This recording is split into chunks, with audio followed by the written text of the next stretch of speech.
Canada is about to burn. They've made some poor decisions recently, specifically with regards to Chinese EVs. And I wanted to bring in my co-host of the China show, C-Milk, otherwise known as Lau86, so that we could talk about Canada, talk about Chinese EVs, because there's a lot to cover. So, what have we got up here? Looks like a car. Now, we've covered this on the show, but when Chinese EVs and Chinese cars have accidents, especially the newer ones, they all have like a reporting system in it. When there's an accident, it'll send off an SOS. You know, you get those. We've had that for years. Kind of like a black box. Yeah. You know, like if you had a Mercedes or something like that, OnStar or, you know, that kind of thing. It's been around for a very long time. So these are built into the EVs. So as soon as there's an accident, the actual company gets notified. Oh, one of our cars has been in an accident. And they send the teams out, not to help, but to remove the badges. I knew this was going to happen. Yeah. So, I mean, you can see there have been plenty of these incidents caught on camera where immediately after the fire is put out, the guys come out and they either take the badges off, like this guy, he's using a hot air gun to remove the badges, or they chisel them off. And on top of that, they also put car covers over. Like that. Okay. I feel like this is Streisand effect. Well, I mean, it's not though, because they all kind of look the same. Yeah, you're right. So, I mean, you mean the cars. Yeah, the cars. Yeah. So you won't actually be able to tell. Right. Look, and that particular one that you saw there was this car that I want to focus on a little bit. Okay. And it's called the Xiaomi XU7. Okay. Sorry, SU7. Xiaomi SU7, which is a horrendous knockoff of a Porsche Taycan.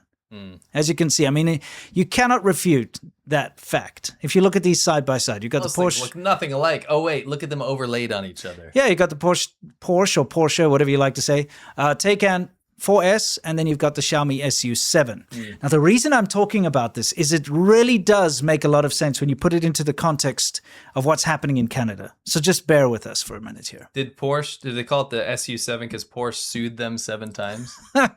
They should have. But I mean, come on. You can see everything from the little gaps at the front door there, you know, those air vent type things, you know, where it's the same car. Yeah. Now, that's the problem with China is they can just copy anything and get away with it. Because if you try to sue them in China, you'll always lose.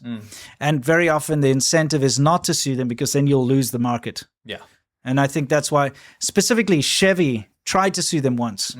When Chery, by the way, which is just Chevy but with an R, Chery QQ made a copy of the Chevy Spark. Yeah. Okay, you remember the QQ. It was wildly popular in China. It's the exact same car. It's just the same car. You can buy an actual Chevy door and it'll fit perfectly. All the parts are interchangeable. Yeah. So they tried to sue, but when they tried to sue, Chevy was threatened with being boycotted by the Chinese public. They were like, if you're going to attack our brands, we're not going to buy your brands. So Chevy backed off. And that's kind of the story that we see. And that's why this has happened. I'm pretty sure. 早上好，中国！现在我有冰淇淋，我很喜欢冰淇淋，但是速度与激情就 Sorry. You know Germany and China at the moment. So here's that specific car. And we've been seeing it a lot. We've seen a lot of these reporters and automotive journalists cover this car, for instance. 好，中国！现在我有冰淇淋，我很喜欢冰淇淋，但是速度与激情就 This is the same car. Which had a brake failure.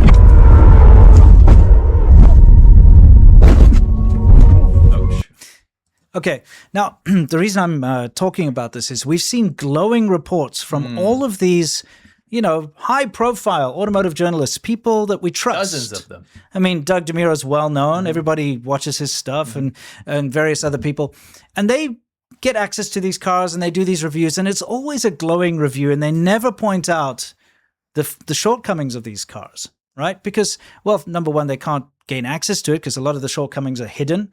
The statistics that they're handed are coming from the Chinese government or from the Chinese company. It's always a skewed doctored statistic. So you can't really lay blame on them. No. But unfortunately, it's creating this false sense of security. Yeah, I just want to say on this a lot less so about the YouTubers, more about the blog, like automotive blogs.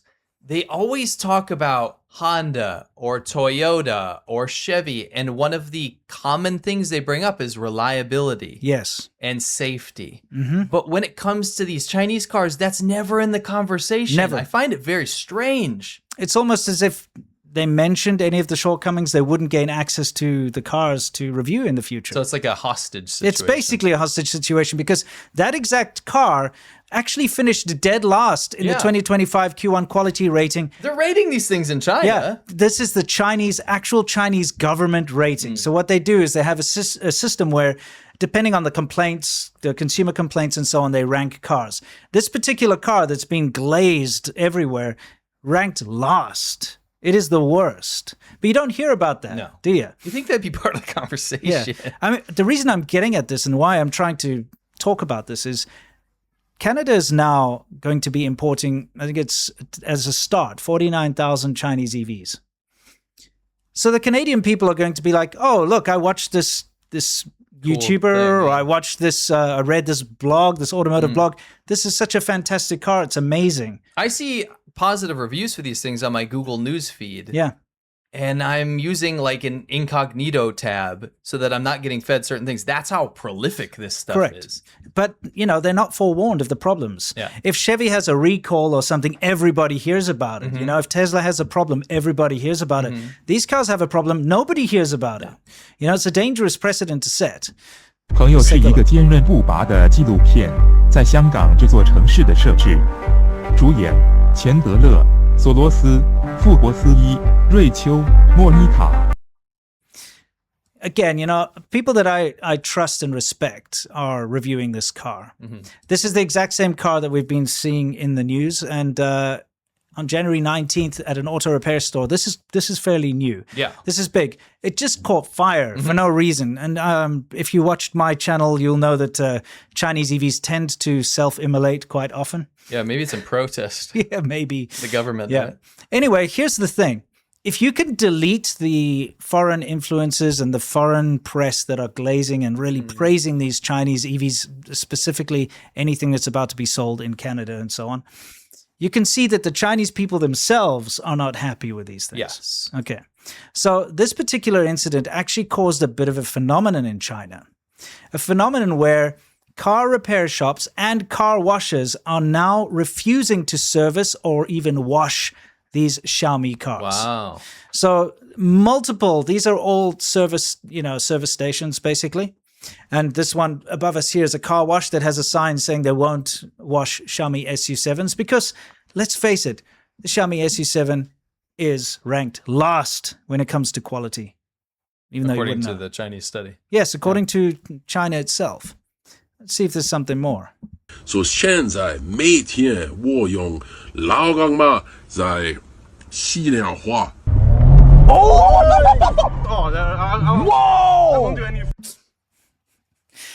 Yeah. You did there. Well, I mean, we all know that when iShowSpeed went to China, one of the big highlights was he was basically taken around and used for advertising. Yeah. So he went to advertise every Chinese product you can think of that the Chinese government wants everyone to know about. This particular car was one of the things. Yeah. They had a big segment on it. You know what annoys me a little more than this stupid knockoff thief Porsche? What? A data broker app. Deep within the corporate offices of a data broker, something is happening behind closed doors. We feed right off the bottom, throw morals out the door. We steal your information, get rich while you get poor. We don't care if we hurt you, the cash must always flow. You cannot escape us. We're data broken bros. I'm going to be real here for a minute. Because of my criticism of the CCP, I've got hordes of stalkers and paid trolls trying to constantly dox me and harass my family. I hate Serpent ZA. If it wasn't for Incogni constantly removing my address and personal details from the internet, I'd be in a lot of danger. Maybe you don't have the CCP after you, but there may be a nasty ex or disgruntled coworker, or quite frankly, someone you mistakenly cut off on the freeway. You never know who's trying to find out your personal details, and Incogni can help keep you safe by sending legal letters to data brokers and websites on your behalf, and getting your personal data removed. If you still happen to find your details somewhere online, you can also use Incogni's custom removal feature on the Unlimited and Family Unlimited plan. Go to incogni.com/Winston and use code Winston for 60% off. Incogni helps you wipe yourself from the internet. They can't harm you if they can't find you. Click the link below and claim your 60% off and get your personal data off the market. And now, back to the show. Welcome back. Time to get back to that stupid thief knockoff cheap rubbish copy Porsche. Unfortunately, this car has been embroiled in a lot of controversies, like, for instance, this, which happened late last year, where a driver crashed and the doors wouldn't open and he burned to death. Not the first time, by the way. This has happened before. And it was horrific. And if you've seen the footage, which we're not going to show, you actually had people trying to break into the car to get him out. They were trying to pull the door open. They were trying to break the window. They couldn't do it in time, and it went up really quickly. So this is the actual owner of the Xiaomi company demonstrating how safe his doors are. But you know what? It looks like it's a handle that can be lifted up, but it can't. Yeah. It's actually just got 2 micro switches inside there. So it's fully electrical. Oh. It's not mechanical. There's no way to make it mechanical. You'll see here when he pulls it open. See, it's just those 2 little micro switches. Mm-hmm. So that little flap doesn't lift up at all. See, look, like you It could just looks like it. Yeah, look, it looks like it, but it doesn't. That's so scary. It's incredibly unsafe. Again, this is that survey. Can you see they're all the way down at the bottom? You can see this. This is Xiaomi SU7 with 239. It's not even close. Like the garbage car that's above it is, way better. It's pretty bad. Wow. So, I mean, we've seen big reviewers talking about how amazing this car is. It's weird. You would think that a company that has zero expertise and experience making cars and only makes phones would be really good at making their first automobile. Yeah. Which is Where a does copy that knockoff logic of a come from? Porsche. Yeah, it's weird. But, this is what I'm trying to get at is China, though, recognizes how bad these things are. As you can see, it's lowest on their quality rating. But not only that, I'll show you something else that China has done recently. So this was before the other incident where the guy burned to death. This is terrible. 3 young students burned to death, right? 3 young girls. They were traveling and they were using the self-driving feature. Oh, no. And it just crashed into a concrete barrier and they all burned to death as well, which is horrific. And the doors didn't open or anything like that, as usual. So, these are certain things that I think you should not be omitting from your glazing review. Because this happened before most of those, in fact, before all of those people had their reviews. And then after the most recent one, sorry, this happened again in December. This Xiaomi SU7 you see coming out there in the dealership ran over a dealership worker and actually, before it even left the dealership, seriously injured somebody. Okay, so it's not even on the road yet. The new owner was just about to get on the road and ran over the employee at the dealership. It wasn't the driver's fault? That's undetermined. And they also don't have any updates on what happened to the guy, whether he recovered or not. It's just one of those things. But as a result of the most recent, incident where the guy burned to death, China's now implementing from the 1st of 2027, all cars must have mechanical doors. You're not allowed to have those electric style doors anymore, which is good, but it shows you it was so bad. It's such a bad design that China actually had to put in legislation to change it. Yeah. But we don't hear about that, do we? Do you think weird? None of these big reviewers mentioned the fact that these cars have been trapping people inside, and it's such a big problem that not only did the China regulatory thing rank it the worst, but they also had to put in new legislation to prevent people from burning to death in their cars. Yeah, I find it very strange that automotive journalists and blogs do not talk about the poor quality of these cars when it's baked into the American psyche to read things like Consumer Reports that do long-term reviews and reliability, and they factor all these really important things into your purchase making decision, right? I don't understand why that's not part of the conversation anymore when it comes to Chinese cars. Yeah, it's always excuses are made. You know what what really infuriates me is if you try to read any automotive blog, they'll say China to ban Tesla-style doors in the 2027, And then if you read the article, it's due to Xiaomi SU7's failures that burn people to So death. they won't say Xiaomi style doors. No, they'll say because, Tesla style. You know, there is a big difference, by the way, because the Tesla style doors, although they're electric to pop out, once they popped out, that is a mechanical handle. You can actually pull it. You know, with the Xiaomi, there's no mechanical anything. It's literally just a button that you push under there. So it's very frustrating. Automotive press seems to defend Chinese EVs specifically for some unknown reason, but they seem to really try their best to downplay it. Anyway, I thought we'd have a little bit of fun here quickly as we've been talking about the serious stuff. Let's take a look at a little fun thing that they do in China. I think it's like a snow challenge. Okay. So what we've got is we've got a Tesla over here. Okay.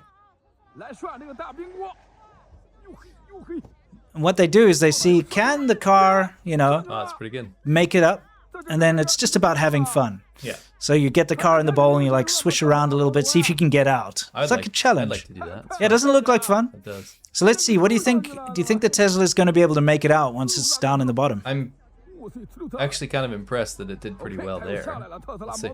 Yeah, I mean, say what you want about Tesla. They are pretty well designed. Let me ask you this. If you were to do this challenge, what car would you do it in? Maybe like a G-Wagon. Oh, ugh, Mr. Fancy Pants over here. No, I'm not one that I own. I understand. Yeah, you mean a car I have? Well, a car that, let's just I say have an a affordable... RAV4, so Okay. I'll do it in that. Yeah, that'd probably do really well. No jokes, no jokes. What about you? Yeah, if I were to do this, wow, that'd be... If I wanted to have the most fun, I'd do it in an old muscle car. He's just spinning around. Yeah, I don't think I'd make it My out. goal is to get it out. Yeah, sure. I think it'd just be fun. I mean, look at this guy spinning around. But yeah, let's see if he can make it out. He kind of came to a stop at the bottom, and now he's going to reverse. Yeah, this is a better strategy here. Yeah. Come on, little Tesla. Let's do this. Yes, you can do it. Come on. We're rooting for you. Oh, almost. Oh. It's kind of like a half pipe. This is really challenging. Car skateboarding. Yeah, exactly. Snowboarding. Yeah, pretty much. I mean, it's pretty impressive that it can do this, let's It be is. honest. Yay! There it goes. Yeah, Made there we it. go. He made Nice it. job. Now, let's bring in the thief Porsche. You know, the thief, stolen, knockoff, Sure. fake, copy, Sue you 7 garbage times. Porsche. Yeah, Porsche. Let's bring that in. Let's see how well it does. You think it'll do as well? I'll reserve judgment. Okay, let's take a look. Made it up a fair amount on the other side. Okay, go Millet, go.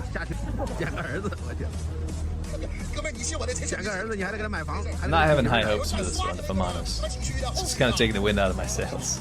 It's not doing very well, is it? It's doing worse the longer it goes. Well, it had to be towed out. Okay. Spoiler. So it couldn't even make it up once. I don't think that's going to do very well in Canada. Exactly. I mean, that's partially why I'm showing this. And I don't know if this particular one is going to be sold in Canada. Okay. But I'll tell you one thing. This is probably the most popular one that all of the, the journalists love. And It's the hype car. It's the hype car. It's the hype Chinese car is this one. It's even in Gran Turismo, right? Yeah, it's going to be the first Chinese car in Gran Turismo 7. When you start the first race, even if you get put against like little K cars or whatever, you'll still lose because it'll just catch on fire. Yeah, dude, honestly, brakes will if fail. Gran Turismo is like the real driving Yeah. simulator, the wheels better fall off or They something. better fall off. Anyway, one of the features that's built into a lot of the Chinese cars, and this car included, still the same car, is its self-parking feature. Okay. So you get out of the car and you like press a button and it parks. This looks like a bad idea. Yeah, so look, they get out the car. They're like, I got my fancy Chinese EV, that knockoff thief Porsche. Okay, all right. And they're like, I'm going to press a button and let's see what this fake attempt at a German copy looks like. Oh, so there's no one in it. No, it's doing its self-parking right now.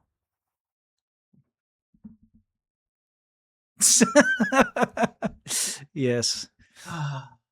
Again, where is this in all of these glowing reviews? I mean, if I was, and I'm not, like an automotive journalist or YouTuber or TikToker, This is the kind of stuff you'd get more views. You'd be like, yo, check this out. This is hilarious. Yeah, Right? I'd be like, yo, this is kind of fun. Yeah. But like, look at this. Yeah, for Wouldn't sure. you show that? Or if a lot of them compare it because the price. They'll be like, this is cheaper than a Tesla Model 3. So it's worth your but life? it's got more doodads inside of it. So what? Yeah.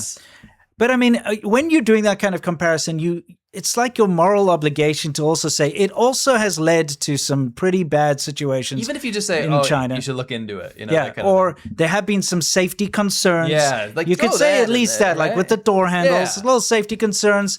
Also, its self-driving has led to some pretty bad accidents, you know, and some deaths, perhaps, you know, Yeah. that type of thing. Even just an inkling. Yeah, Yeah, just sprinkle. put a Go little check it bit- out for yourself. Yeah, don't be like, oh, this is amazing, you know. This is a copy of a Porsche, you know, that type of thing. Certainly looks like one.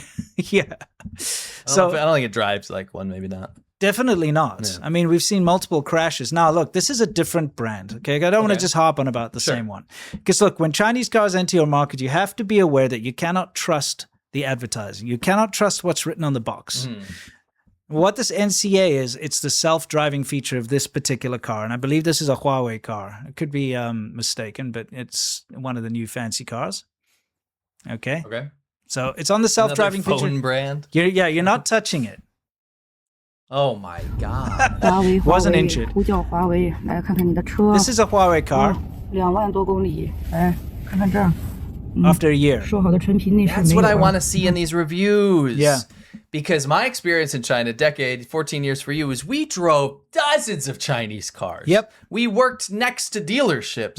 We saw how bad the quality was, especially when friends and family and stuff would buy one a year later. Yes, You owned a Chinese car. I did. Terrible. 支架 You 都不 know? 敢碰，一碰就完蛋。来， Never mind 锡纸包 long-term 的， reliability.来， How about short-term 全部 reliability? 又裂。 Yeah, look at all the leather 1年的车 cracking and so on and peeling off. And this is like a year 1年的车 old. 来看看部分， Make me allergic to Bless these you. cars. Yeah, exactly. 这是1年的车，别人的车开10年都不会这样吧？ I'm allergic to poor quality. Yeah. Again, 大家都看看吧。 many Chinese products, 太 whether 恐 it's 老百姓了， electronics. 这样。 Let me turn this down. It's unnecessary. She's just 太恐人了， complaining 而且 about it, 电池。 obviously. 哎， Many Chinese products, whether it's 但是这个 electronics 电只能跑 or 100公里 you know anything you buy, furniture, things like that, they look great out Yeah. the box. 100公里。 Okay, For the and price. then and then after a while, you think like, wow, I've got a real bargain. But after a while, it's out there on the curb being thrown away. Yeah. Let's be honest. 敢不敢碰？ You're right. And it's the same with the cars. Now, I wanted to bring this into the real problem because this I've been talking about from a consumer point of view here, right? If you're a consumer and you're buying a Chinese car, you have to be aware that there are a couple of things you have to worry about. Number one, is the brand going to be around for long? We've seen a lot of Chinese cars, like fly-by-night brands, because they use the government subsidies. They get in there, they sell you a car, then they close doors, and then you can't get support, you can't get parts. Yeah. You've got a paperweight, you know? Because unfortunately, cars these days, these electric cars are kind of like computers. They constantly need updates, over-the-air updates and so on. So when the company doesn't exist, you no longer get your updates. Yeah. You know, if you need your batteries replaced or something, you can no longer do it. It's just a terrible idea from that point of view. But also, they claim that it's got a certain amount of range, but in real world tests, it's always way worse. You know, we've always found out all of the specs that they claim don't work out. The quality is poor, even though it looks flashy and nice and so on. Own it for a while and you'll see. You know what I mean? So from a consumer point of view, I would advise against Chinese cars in general. Having owned one myself since 2010. I don't own it anymore, obviously. But I owned it for a long time, and just basic things you wouldn't think would go wrong went wrong. Like the shifter cable snapped. I've never had that happen in a car before. The rubber on the intake manifold cracked and perished without me even knowing, because you can't tell, right? It was sucking dirt into the thing. Just small things that you don't think would go wrong went wrong with that car.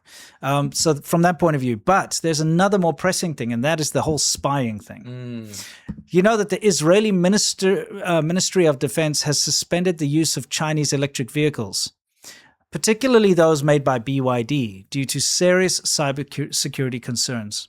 Experts warned that the car's built-in communication systems and sensors could be used to spy on Israeli officers by collecting and transmitting sensitive data such as audio, video, geolocation, and biometric information to servers in China. And of course, it's not just the Israelis that should be worried. Everybody should be worried about this. Yeah. Even Chinese people should be worried about this. Yeah. Because all electric cars are like little surveillance tools. You know that China bans Teslas from parking near government buildings in China. They don't allow them because isn't that a big tell? It's a big tell because they know that's what they would do, right? So I wanted to move on from the whole Chinese car thing because I wanted that to be kind of a gateway into our discussion about how Canada has been taken advantage of by China, is making some big mistakes with regards to China. Yeah, so just quickly to bring people back, just a modern history, actually. China kidnapped 2 Canadians. We know one of them. Yes, and they kidnapped them for a cell phone company as hostages. Yep. Right? They kidnapped sovereign citizens and held them indefinitely until they were rescued, basically. Well, until the hostage situation worked. As a bargaining chip so that they could get back one of their important figures in Chinese business, Meng Wanzhou. Right? Who was a fraud and who was a thief and who was, a criminal. They then blocked imports of Canadian canola when Canada so as much complained. Right. Yes. And has used canola exports as a bargaining chip to continue to harass Canada.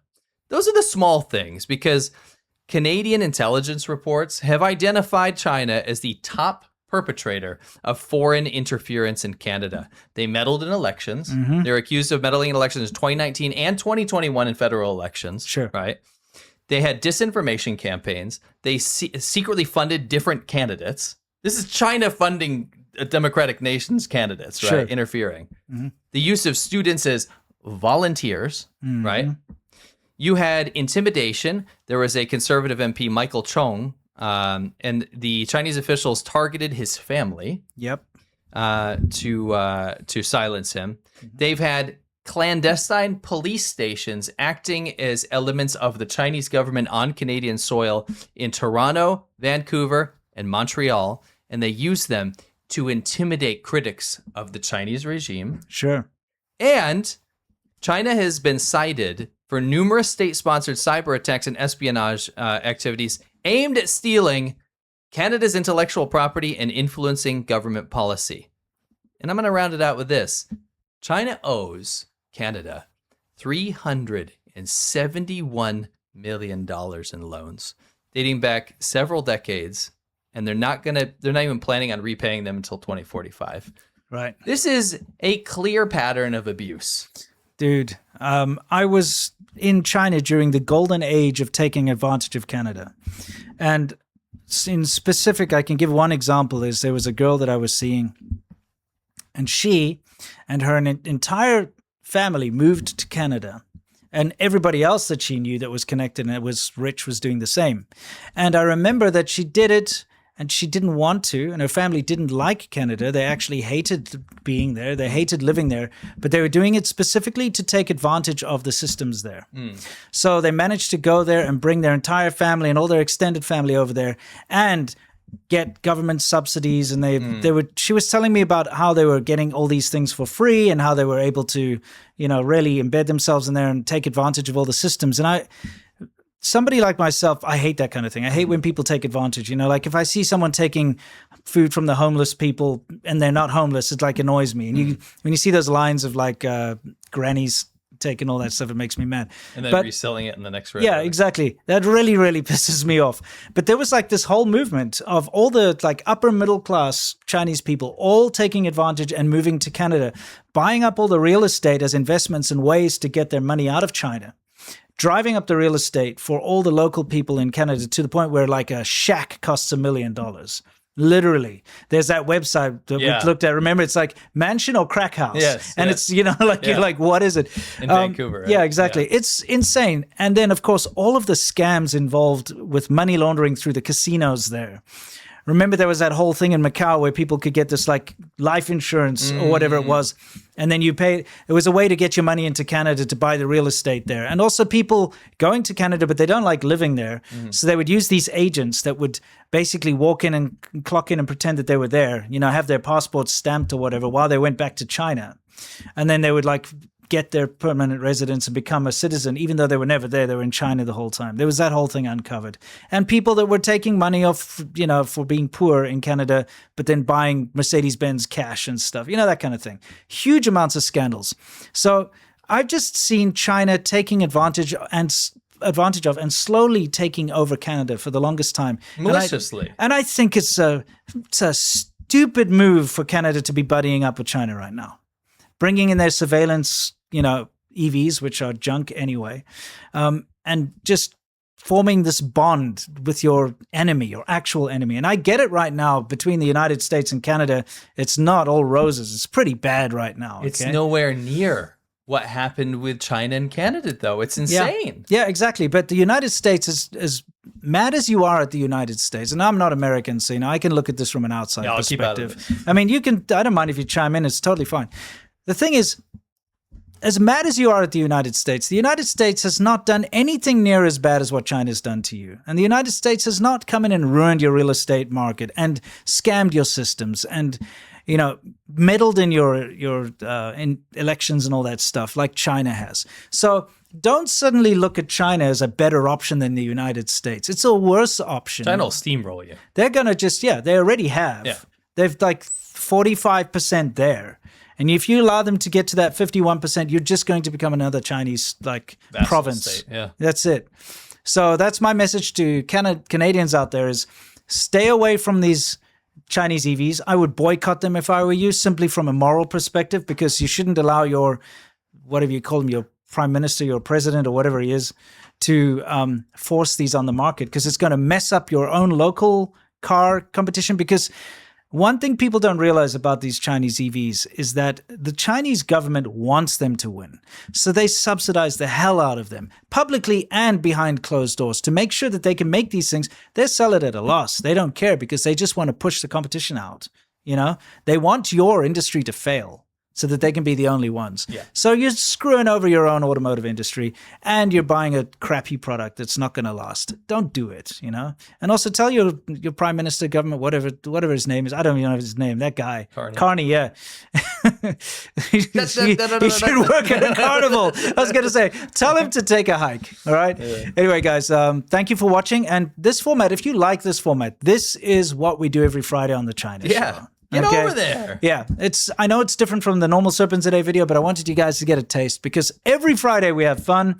We talk about propaganda, the funny stuff, the serious stuff, everything in between, and we give you a weekly update of what's actually happening in China. So join us on the China Show, and if you have the means, please support our secret show as well, which is called Shaban Ho. Patreon.com/ADVPodcast. Over 180 episodes there. It's the best way to support us, and you get a very special show.